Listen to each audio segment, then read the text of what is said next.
to Beyond the Headlines on the WMBD Plus app, where we break down today's local news stories with our very own reporters. I'm Brianna Rittman. And I'm Alex Berger. First, we're following up on a fiery crash happening in Peoria last night. Then we will be discussing what happened at a rally on Snap Cuts in the Twin Cities. And then the Epstein files are going local. We'll tell you why one Democratic challenger to Congressman Darren LaHood says he needs to vote yes on releasing the files. Now, our first local story of the day. A fiery crash on Sunday sends 5 people to the hospital, and 1 man helped pull people from the cars. WMBD's Christopher Huslick and Alex Berger both worked on this story today, and Christopher joins us now. So, Christopher, for anyone who doesn't know what happened last night. Yeah, so very kind of scary incident. Truck runs a red light according to the police officers, and there was a wreck that was caused. The truck caught on fire. It was a very big fire. If you've seen the videos, it wasn't very pretty. What is kind of as you see here, that's the fire. It's wow. Pretty. What kind of feel good part of a very terrible situation, however, is people stopped and helped. A man that we got to talk to today, his name was Jonathan. He was at a gas station, saw the truck fly by, and as he turned, he saw the fire, the crash. Called the police and then ran out and grabbed a coat, okay. Smothered the man out of the fire. He said it was so hot he had to back off a couple of times. Wow. But then he got him out of there. So kind of a light on a very tragic, sad story. 5 people were hospitalized, 4 with serious injuries. The latest police release said that everyone was expected to make it, though. So okay. It was just great to see a community member who saw a tragic incident, instead of pulling out his phone and trying to record it, he ran and helped. And when I talked to him today, he was even said, like, he didn't do it for clout and recognition. He said it doesn't matter what it is. He just wants to help his neighbors. So very great story in a sad incident. And he himself was burned. Jonathan was burned on his face, yeah, and his arm.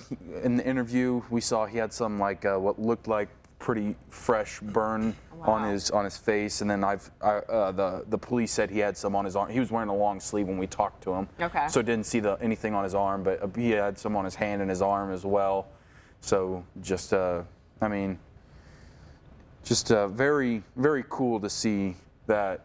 There's still some good Samaritans. Yeah. He said too, like his thought the whole time was get this guy away from the truck. Yeah. So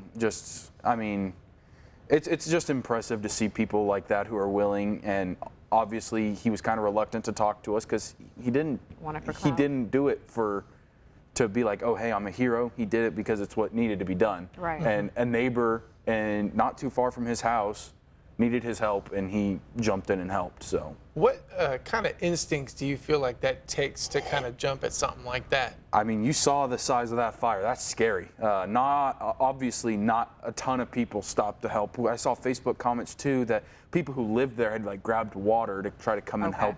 So it was just lots of people, and he even said I was just working on instinct, and that takes a good character to. Right. Most people would be like, that's a pretty big fire. I don't know if I should do anything. Yeah. Right.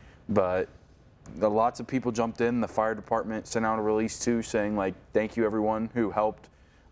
Probably change the outcome of quite a few people's lives. So yeah, because all 5 are now expected to survive. Yeah, they're expected to survive, and that's what the police said last we knew. One of them was flown to Chicago for burn treatment.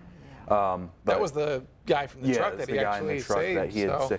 And then what was even crazier is after he helped that guy, he turns around and sees another car and goes and starts breaking windows to get people out. Yeah. Wow. So it's just amazing. Amazing story. Great guy.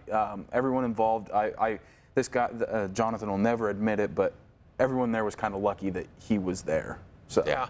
Oh my gosh. Absolutely. Well, thank you so much for joining us today, Christopher. Well, check this out, turning gears here. During halftime of the Bears-Vikings game, a group of oversized mascots performed everybody's favorite football move, the tush push.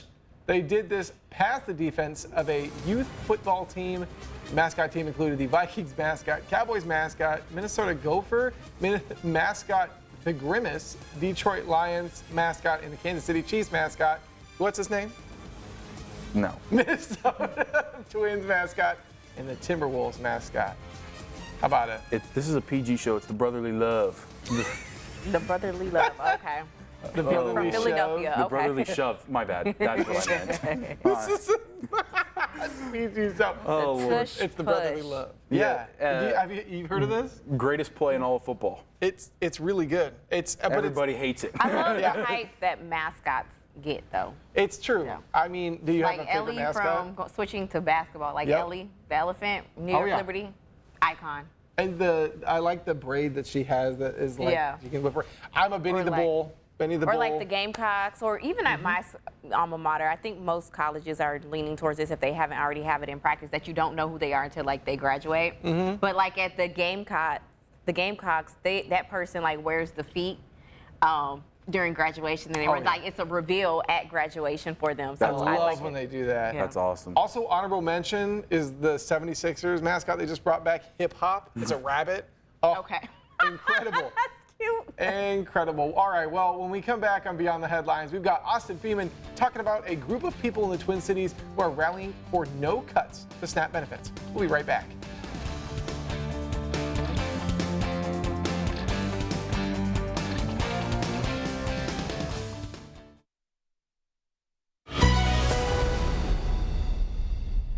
Welcome back to Beyond the Headlines. Here's our next local story of the day.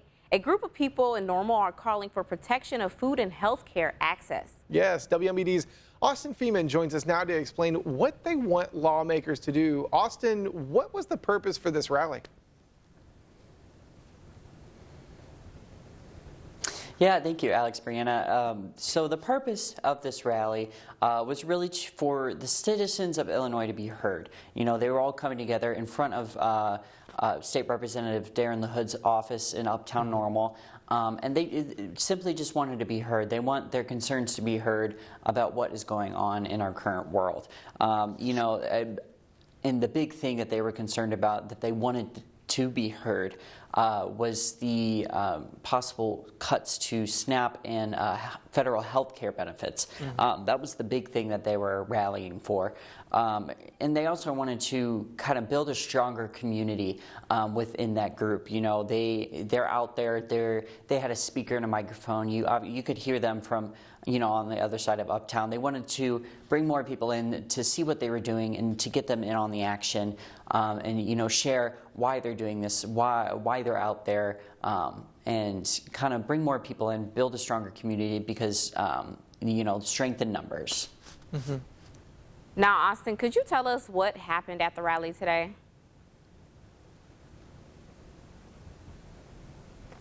Yeah, so, you know, as I mentioned before, the rally was held in front of Darren LaHood's office in Uptown Normal.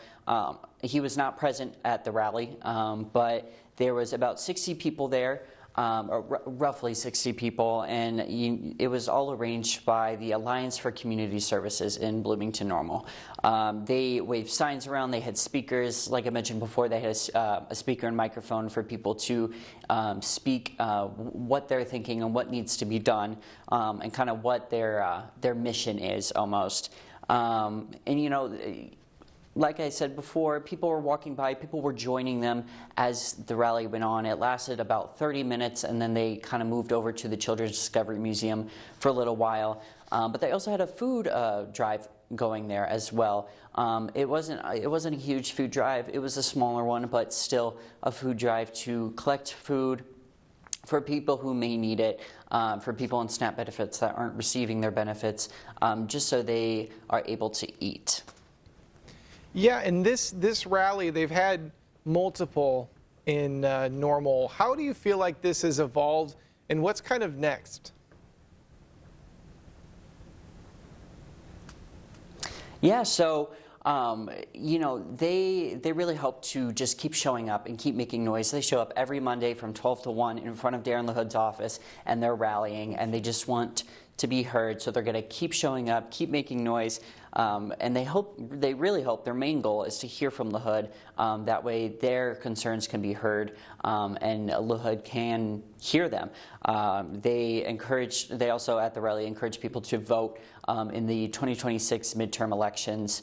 And, you know, like I said, they have rallies every Monday from 12 to 1 They hope for more people to come, for more groups in the community to come out and join them in their effort in order to have their voices be heard by the local representatives.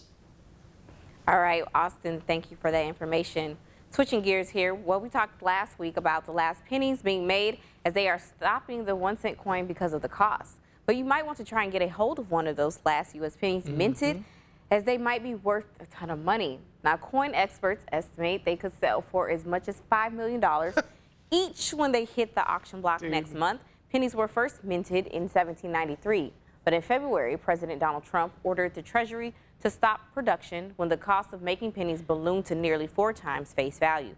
The last 5 made this past Wednesday bear a special Omega symbol marking their special status. The mint made 232 Omega stamp pennies for the auction, symbolizing the end. Wow. For those who may be confused why it's Omega on there. Huh. It means it's the last letter in the Greek alphabet. Yeah, I feel like people are going to hear that and be like, oh, my penny is going to be worth $5 million. Right. No, just these Omega ones and Right. old ones as well.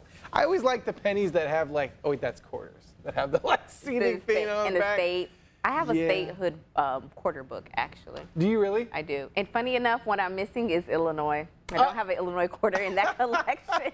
Ladies and gentlemen, she lives here. I have not stumbled upon one. I've always loved smash pennies. I used to have a penny collection too, because I had one as far as back as like 1935 at one point. Wow. And stuff. I don't know what happened to that. I might need to start that over again. Oh, well, the way things are going. Yeah, I was gonna Hurry say. up real quick. yeah, I mean, they're wrapping up. Well, yeah, all right. Well, we've got one more local story for you when we return on Beyond the Headlines. We're sitting down with Cameron Main as the Epstein files are going local. I'll tell you why one Democratic challenger to Darren LaHood says he needs to vote yes on releasing the files. We'll be right back.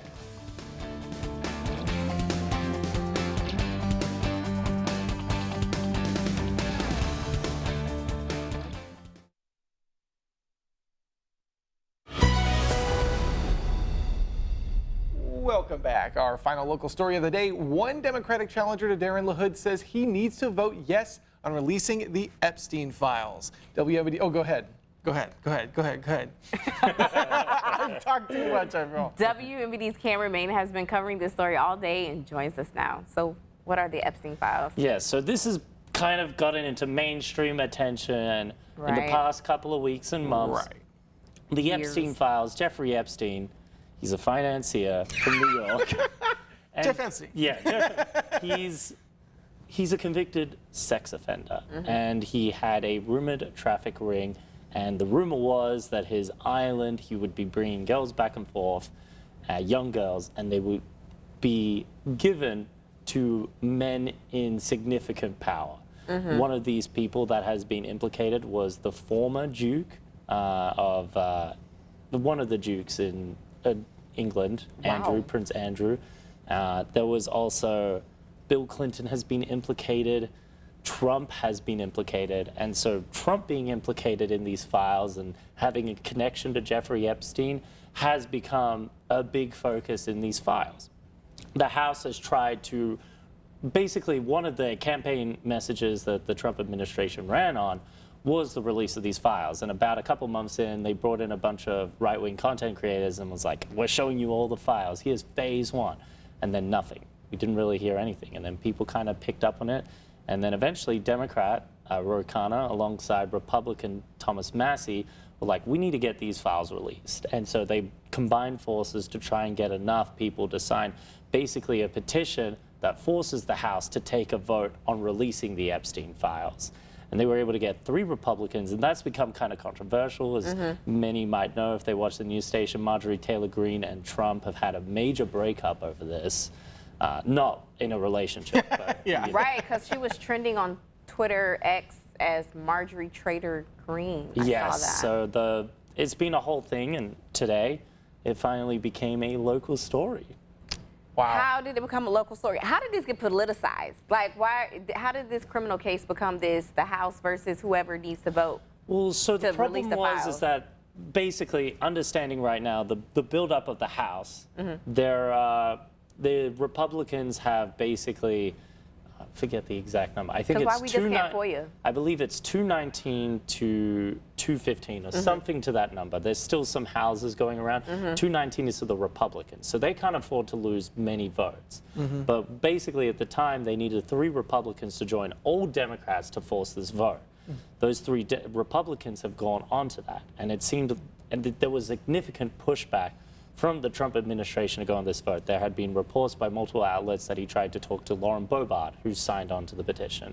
Okay. He is supporting a challenger to Thomas Massie, or says he will support a challenger to Thomas Massie in Kentucky because he has led this vote. And then there's Marjorie Taylor Greene, who was a major MAGA voice and supporter. She's been put away. So now why does it matter?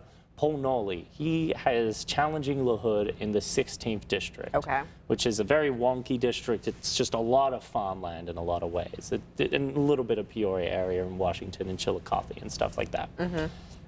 The thing is that LaHood has been, what Norley said, too silent on the issue. And Norley has criticized LaHood for not being a leader in this scenario and not taking a strong enough stand on the Epstein files. Mind you, Norley is challenging and would like to have the congressman's seat. So that's one thing to understand in this whole debacle. But basically, his pitch to Peoria residents that day is that LaHood should vote yes to release all the files, as a House vote will be coming up soon. Yeah, and when is that? It's sometime this week, I believe. I don't Okay. think they have anything set in stone. There was some people saying it would be soon as today. I'm not sure if it's actually happening today, but the House is going to pick up on it and they will vote on it. And recently Trump has said he would sign the petition to release all the Epstein files. So now he's showing support for this. And so LaHood also gave us a statement as well.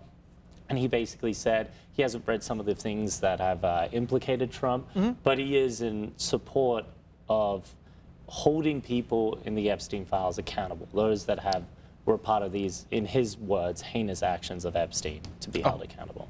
All right. All right, well, switching gears here. A community in Utah comes together for an event to sling their old pumpkins away. They met up at a local church parking lot for the Catapult event. Participants brought old pumpkins they wanted to get rid of. Pumpkins were placed in a catapult and launched successfully, turning them into mush. The pumpkin catapult event is based off the trebuchet, which was used in ancient times. Well, one, I know that's a trebuchet because I played Age of Empires. Two, Okay, thank you. that Age is of Empires. crazy, and that looks so much fun. And I'm just wondering, they're throwing pumpkins, but do you think they could, like, throw me off the trebuchet into, like, Please a pool? don't. It doesn't look like it goes very far. Do not put a trebuchet next to Cameron and I, because Yeah. we will use Oh, it. yeah. We not cannot be the way it's trusted supposed with to a be. trebuchet. We'll probably break it. We'll like sit Yeah. and like break it. It And be didn't like, look that big. oh man, Yeah. we're gonna make one that's according to our height and width. And then we'll put Brianna on after both of Oh my us gosh! doing it. You'll Don't worry, be we'll put like a Reporting live. Reporting nice live soft in the parking fabric. What a stand-up that would be. It would be the best stand-up ever. Yes, it would. Well, thank you for joining us for today's Beyond the Headlines. You can find all these stories and more over at our website, ciproud.com. For breaking news and weather updates 24/7, log on to ciproud.com and download the free CI Proud to Go mobile app.